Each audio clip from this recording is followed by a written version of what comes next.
morning, everyone. We are the Group 2, going to present the market mechanism and the dynamics of demand and supply. What is the market mechanism? Market mechanism is a system of the market where the forces of demand and supply determine the price and the quantity of goods and services traded. It is the situation where decisions on price and quantity in a market are made based on demand and supply alone. Demand and supply represent the willingness of consumers and producers to engage in buying and selling. We also refer to this as the price mechanism. Also, the goods and services are determined by the changes in demand and supply in the market. A market can adjust for selling different goods and services for fulfilling the needs of the economy. Market mechanism is often interpreted as a free market system. For a layman, free means that when you go to a market, there is no restriction. You can buy as much as you want or sell any amount or choose to do nothing. You are free to take decisions regarding buying and selling. Adam Smith used this freedom to formulate the notion of an invisible hand. The market mechanism relies on the invisible hand to fix market malfunction. Invisible hands refers to the individual action or decision of economic agents that lead to maximum welfare for the economy. The demand and the supply interaction in the market is a basis for determining both the price and the output level that the firms should set for selling their commodities. Market mechanisms links the action of the three economic agents: consumers, producers, and owners of the factors of production. Hello everyone, my name is Kyla Shane O. Cerezo, and I'm here to discuss to all of you the three functions of the market mechanism. Three functions of the market mechanism. The functions of the market mechanism spring into action when there is a disequilibrium in the market. Disequilibrium in the market occurs when the market fails to find its equilibrium point. Disequilibrium in the market happens when demand is greater than supply or supply is greater than demand. The market mechanism has three functions: the signaling, incentive, and rationing functions. The first function is the signaling function. The signaling function relates to the price. The signaling function is when a change in price provides information to consumers and producers. For example, when prices are high, this would signal to producers to produce more and would also signal a need for new producers to enter the market. On the other hand, if prices fell, this would signal consumers to buy more. The second function is the incentives function. The incentive function applies to producers. The incentive function happens when a change in prices encourages firms to provide more goods or services. For example, in colder periods, the demand for warmer clothes such as winter jackets increases. Thus, there is an incentive for producers to make and sell winter jackets as there is a greater guarantee that people are willing and able to buy them. For the last function, the rationing function. The rationing function applies to consumers. The rationing function is when a change in price limits consumer demand. For example, in recent times, there has been a shortage of fuel in the UK. Due to limited supply, the price for fuel increases and demand falls. This has limited consumer demand. Instead of driving to work or school, people opt for public transport instead. One of the fundamental economic problems is scarcity. Any change in price causes demand to be affected and resources to be rationed amongst the people who are willing and able to pay. The market mechanism diagram. We can graphically show the functions of the market mechanism at work through two diagrams. In figure 2, the quantity demanded far exceeds the quantity supplied. As you can see in the figure above, the quantity demanded far exceeds the quantity supplied. The signaling function tells producers to supply more of that particular goods or service to the market. Producers also have a profit incentive, so as they supply more, the price in the market starts to increase and they can make more profit. This sends consumers a signal to stop buying the good or service because it's becoming more expensive. Figure 3, the quantity supply far exceeds the quantity demand. As we can see in the figure above, the quantity supplied far exceeds the quantity demanded. Because there is excess supply, producers are not selling much and the impact their profits. The signaling function tells producers to reduce the supply of that good or service. The reduction in price signals consumers to buy more and other consumers now enter into the market. Good day everyone, I am Christina Borjal and I'm going to discuss about allocation of resources and the market mechanism. First is the relationship between supply and demand plays a very important role in deciding how scarce resources are allocated. So supply is how much of something is available or will be produced at a certain price. Demand is how much of something people want to purchase or consume at a certain price. So supply and demand are both keys to understand the economy because they reflect the prices and the quantities of consumers' goods and services within an economy. When there is an excess supply, it's not reasonable to spend scarce resources for this commodity or service if there isn't much demand for it. It's reasonable to use scarce resources for this commodity or service when there is excess demand, since customers want it and are ready to pay for it. So second is each time there is this equilibrium, this mechanism allows the market to move to a new equilibrium point. The reallocation of resources that takes place with the market mechanism is done by the invisible hand without involvement by the government. So the term invisible hand first appeared in Adam Smith's renowned work, The Wealth of Nations, to express how free markets may motivate individuals to create what is societally essential while acting in their own self-interest. The invisible hand is a component of laissez-faire or the let do or let go market approach. In other words, the concept assumes that the market will establish equilibrium without the involvement of the government or any outside forces. Advantages and disadvantages of market mechanism. For advantages of the market mechanism, the first one is allocative efficient. The market mechanism allows the free market to distribute goods and services efficiently without much waste, and it benefits society as a whole. Next advantage is signals to investment. The market mechanism signals to firms and investors which goods and services are profitable and thus where they should invest and where they shouldn't. And for the last advantages is no government intervention. Goods and services are provided based on the invisible hand.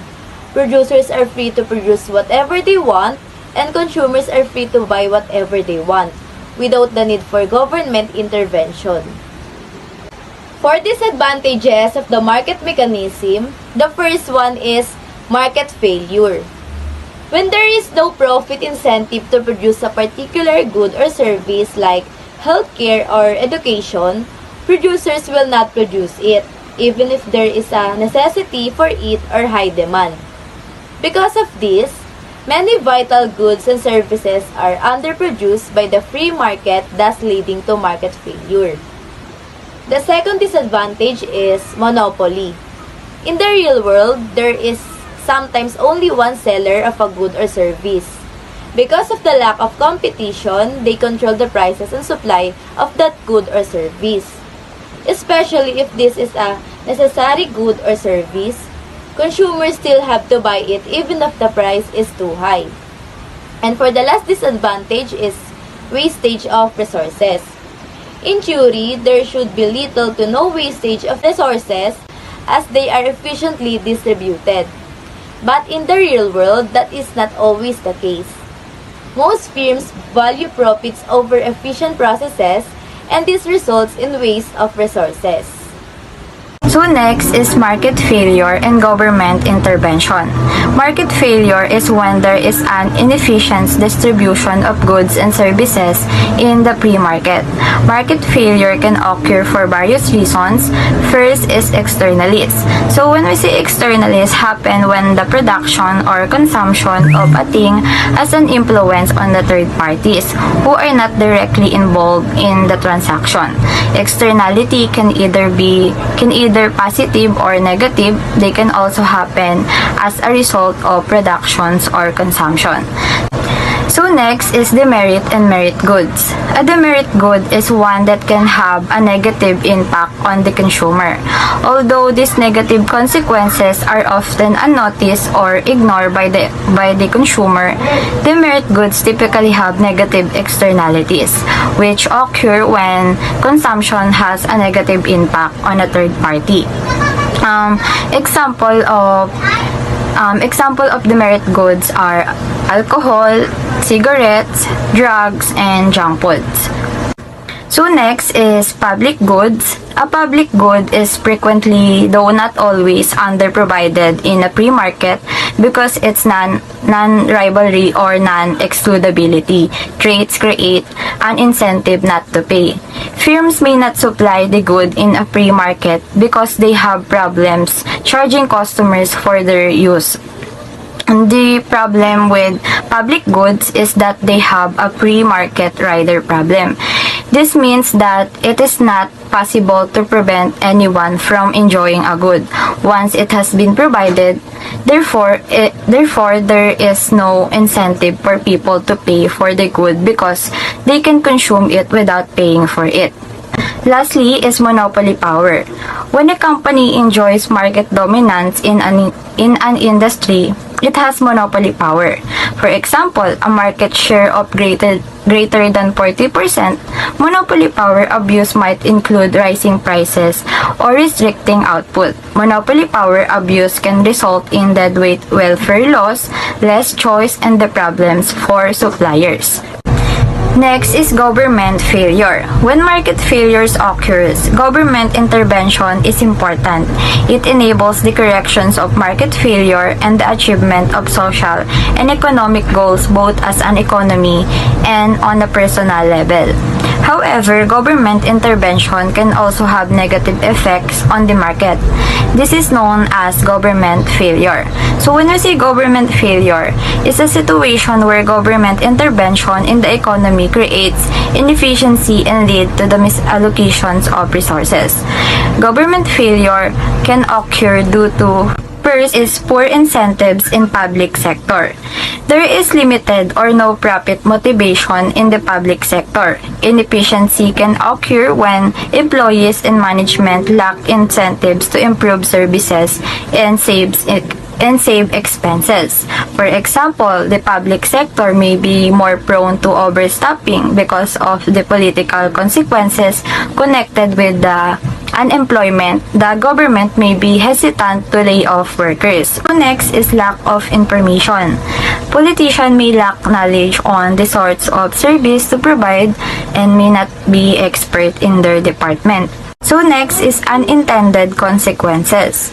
Policies to reduce relative poverty such as means-tested benefits can lead to welfare reliance. For individuals on means-tested benefits, transitioning to work may result in very little more income due to lost benefits and higher taxes. Benefits can potentially relieve one problem of relative poverty while creating new ones of increased expenditure and reduce labor force participation. Last is political interference. Decisions taken for short-term political advantage rather than sound economics, such as continuing to employ inefficient staff. For example, politicians may prioritize the short term above the long term. Dynamics of demand and supply. So good morning again everyone. To start off with our topic, supply versus demand. Demand refers to how much quantity of a product or service is desired by buyers. So demand has an indirect relationship with the price of a product or service. If the price drops, demand will rise and vice versa. Nowadays, people have become very selective concerning what they use, wear, or carry. They are very conscious about what to purchase and what not to buy. A small change in price or say a certain commodity's availability drastically affects people. A small disequilibrium in these two, the demand and supply, will cause the whole of the economy to suffer. So, we will proceed to supply. Supply represents how much market can offer. Supply has a direct relationship with the price of a product or service, which means that if the price rises, its supply will also increase. Conversely, if the price falls, then the supply will also decrease. Scarcity is the fewer resources than our needs to fill human wants and needs. Scarcity po, in Tagalog po, is kakulangan. Where people in this world had experienced this, whether young or old, student or employees, and everyone will encounter it. Scarcity is the condition that constantly exists not only in the Philippines, but also in the other country. This is the result of society not having enough resources to produce what everyone needs and wants. It can also define as limited resources for needs and wants. Because of its scarcity, all of economic participants must make choice about how carefully allocate and use scarce resources to avoid not being able to provide what the needs of the people in the economy. Opportunity cost is the loss of potential gain from other alternatives when one alternative is chosen. Opportunity cost defined as most desired trade-off of the decision. Every economic participant had the opportunity cost when making decision. Next is demand curve. The demand curve is visual representations of how many units of a goods or services will be bought at the possible price. Demand curve. When the price of goods or services is increased, the quantity demand decreases. So the higher the price of the product, the lower its demand. For example, what happened when the mall have their big sale? Well, at the lower price, people buy more. So with those simple lines, the demand curve summarize all the many ways and diverse ways that people respond to a change in price. So, what is shift in the demand curve? This is a shift in the demand means at the same price. Customer wish to buy more. A movement along the demand curve occurs following a change in price. Next is the factor that can produce shift in demand curve. First, we have customer income. A change in income can affect the demand curve in the different ways, depending on the types of good we are looking at. For example, a student with low income usually don't eat at fancy restaurant. However, as their income grows, they are more likely to treat themselves to a nice dinner. Next is population. An increase in the population will lead to shift in demand curve. When the population increases, the overall demand for goods and services also increase in the economy. Next is customer preference. Preference have direct impact on the demand of consumer goods. Unfortunately, preference can change within a market for a wide reason. Next is price availability of related goods. There are two types of related goods. which shift the demand curve in the opposite direction. First is substitute and second is complement. The price of complementary or substitute goods also shift the demand curve. When the price of good that complement a good decreases, then the quantity demanded of one is increases and the demand for the other is increases. Next factor that can shape demand curve is complementary good.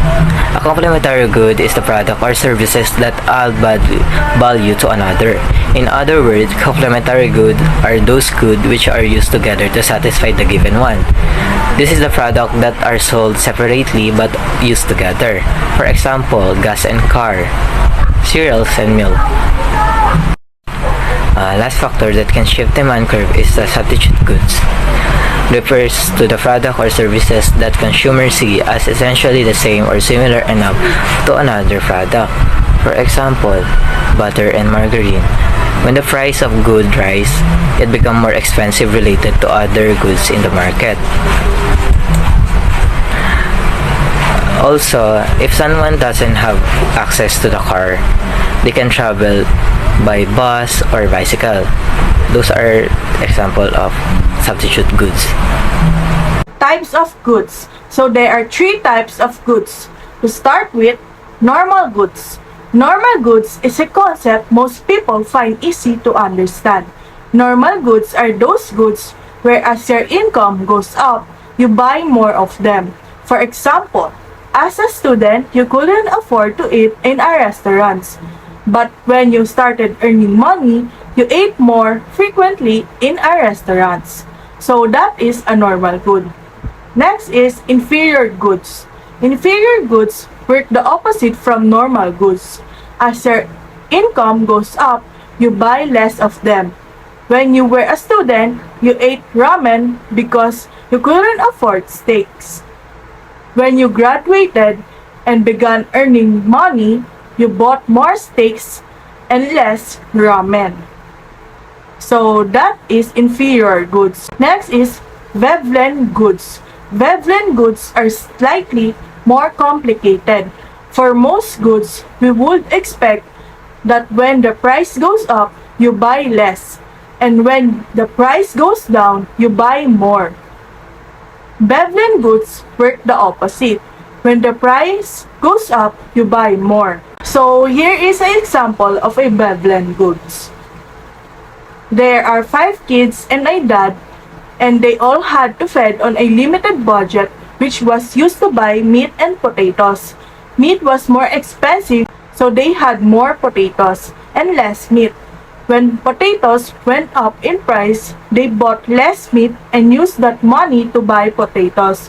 But they still need the same quantity of total food to feed the family. So because they bought a smaller quantity of meat, they now had to buy a larger quantity of potatoes to have enough total food to fill 6 stomachs.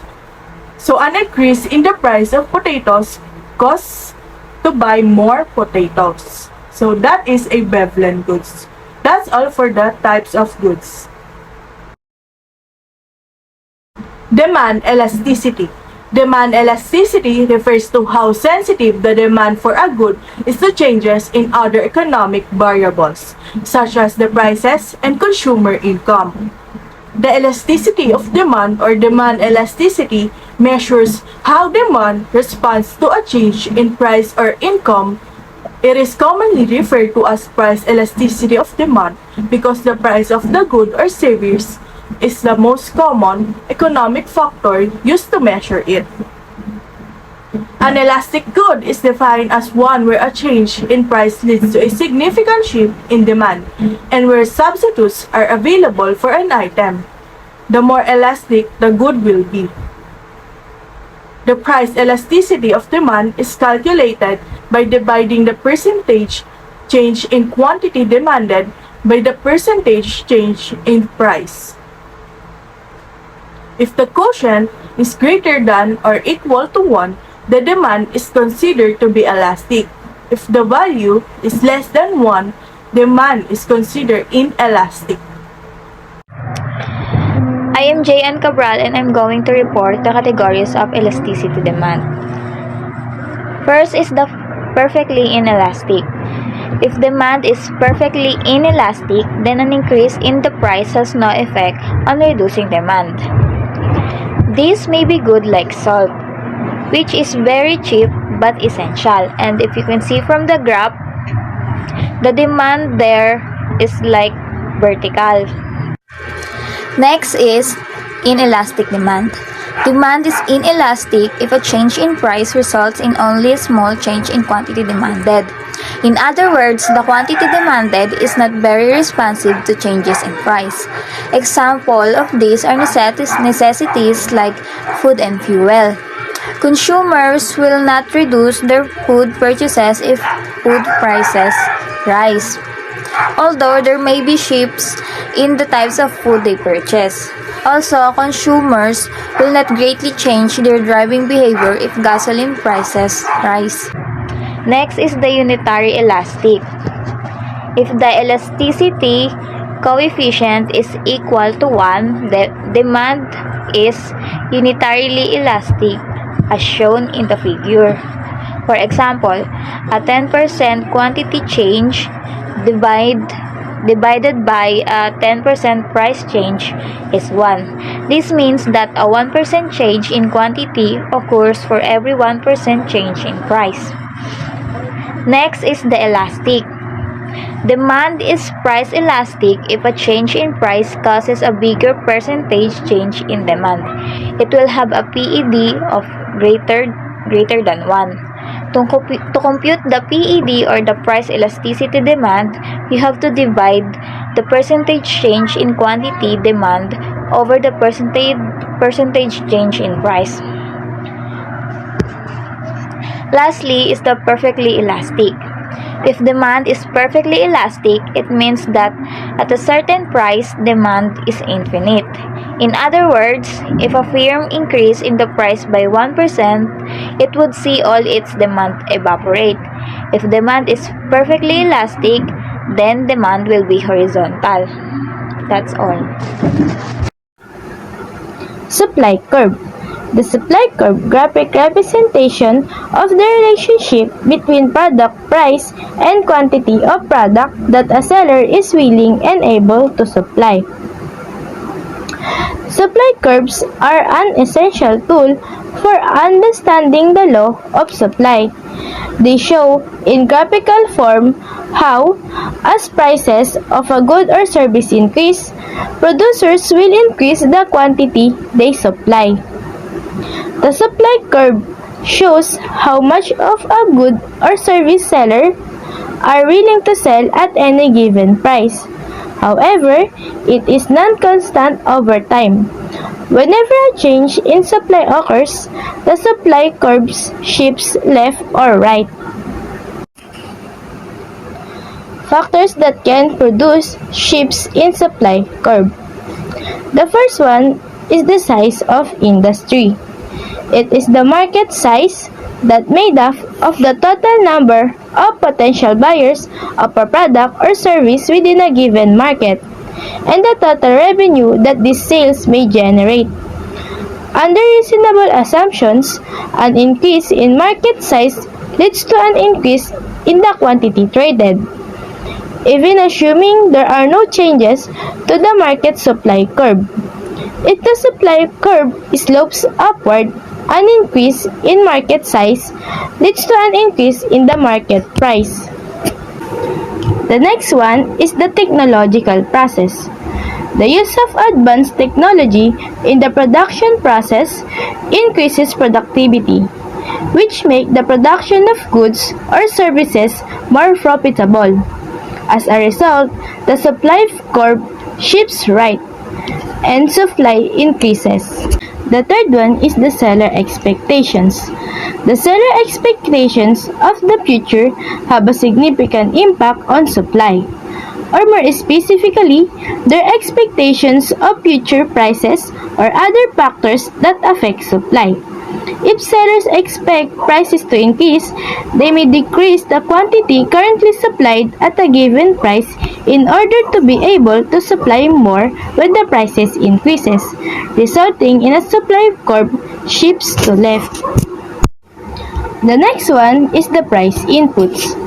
Firms use a number of different inputs to produce any kind of good or service. When the price of those inputs increase, the firm pays higher production costs. As a result, producing good or service becomes less profitable and firms will reduce supply. That is, the supply curve shifts to the left.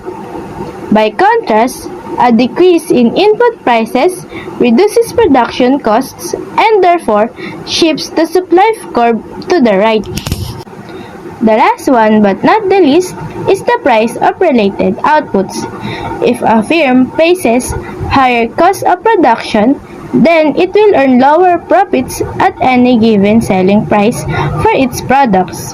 As a result, a higher cost of production typically causes a firm to supply a smaller quantity at any given price. In this case, the supply curve shifts to the left. Elasticity of supply.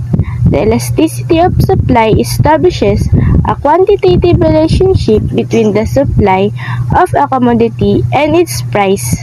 Hence, we can express the numeral change in the price of commodity using the concept of elasticity. Note that elasticity can also be calculated with respect to the other determinants of supply. The price elasticity of supply is a measure used in economics to show the responsiveness or elasticity of the quantity supplied of a good or service to a change in its price. According to basic economic theory, the supply of a good will increase when its price rises. Conversely, the supply or a good will decrease when its price decreases. And that's all for our presentation. Thank you for listening.